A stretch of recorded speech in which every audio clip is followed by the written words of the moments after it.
It's 4 years now since the post office was challenged in Bates versus the post office, a class action where the post office was shown to have been overzealous in its pursuit of between 700 and 900 sub-postmasters in the post office, but who it was alleged and who were charged, and some of them did prison time for incorrect accounting between 2000 and 2014, which has now been shown to have been based on a faulty automatic accounting system. This is the Post Office Horizon scandal. Bad automatic accounting.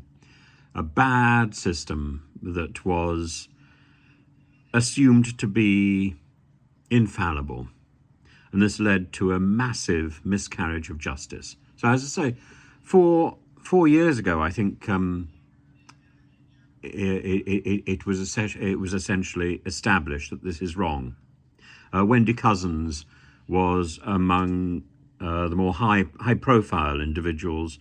She was charged with theft in 2009. She was tricked into pleading guilty. She died last year. And she's among so many of these people who have all effectively been proven innocent, but their convictions have not been overturned. Their convictions haven't been quashed.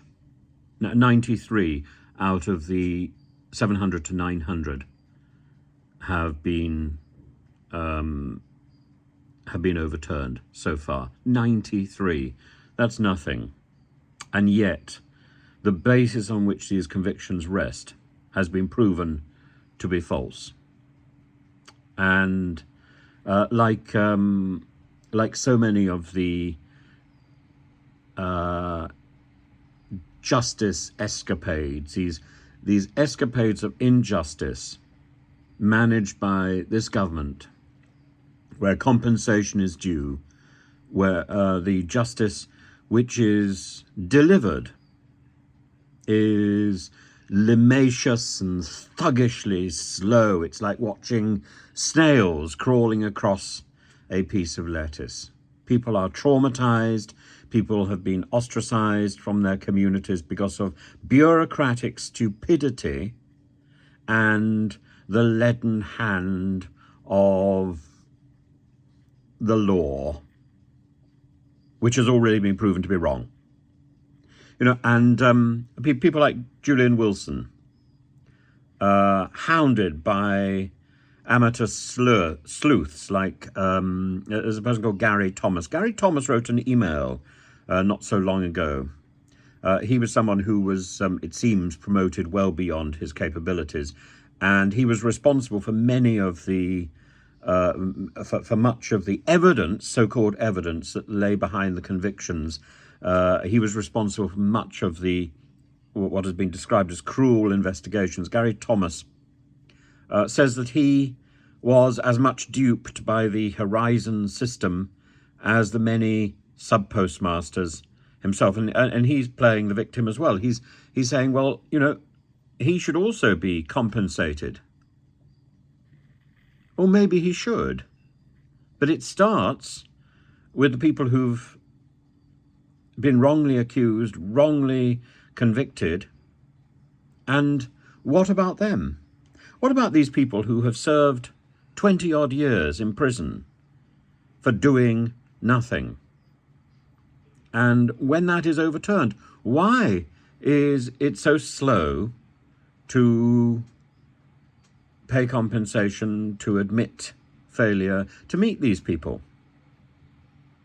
I don't understand why a government which recognizes error should be so slow to meet the people who have been victimized and to at least begin a conversation.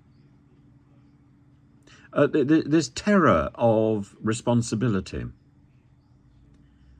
And we shouldn't be that surprised that this leads to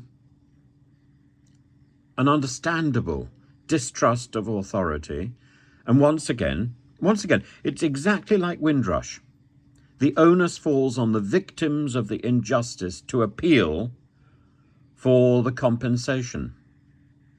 The onus falls on these people who have already suffered from false evidence, from the thuggish authority that led to the pressure, which in turn leads to false confessions and so on. The onus falls on these people who have already suffered from a system which has proven not to be honourable, to go cap in hand for compensation, knowing that they are right, and yet knowing that the system is stacked against them, and knowing from example after sordid example. What was the name of the fellow who came out of prison just a couple of months ago and has been living in a tent in Spain? I can't remember his name now. Micklethwaite? Oh, I don't remember. Again, it's just wrong. It's just wrong. We need to recognize as a country that when we get it wrong, we put it right as fast as possible. And the onus is on the government to put it right. The onus is on the system to put it right, not for the victims to come cap in hand, desperate, miserable, and still feeling afraid.